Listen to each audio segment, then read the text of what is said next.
Γεια σας, βρισκόμαστε στο γήπεδο του Δημοτικού στα Μέγαρα, όπου έχει ξεκινήσει λίγο όπου αναμένουμε να ξεκινήσει η προπόνηση του Βίζαντα Μεγάρων μαζί με την επάνωδο του Γεώργιου Λαμπρόπουλου και του Δημητρίου Μουζού.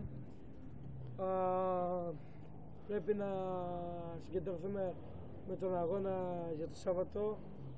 Πρέπει να είμαστε σοβαροί απέναντι σε μια ομάδα,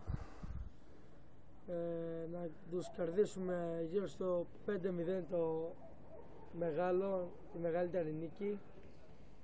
Πρέπει να είμαστε πιο σοβαροί φέτος, να είμαστε ακόμα πιο μαζεμένοι, να σεβόμαστε τον αντίπαλο πάρα πολλά.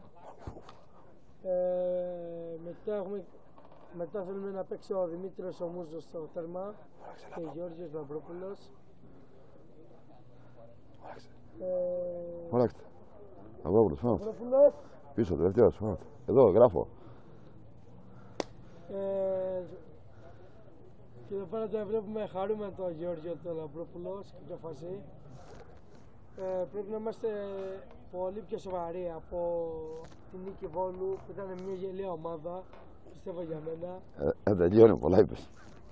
Πιστεύω ότι πρέπει να κερδίσουμε και το Πανατολικό και τη Δόξα Δρόμας με 5-0. Άντε, γεια. Άντε, γεια.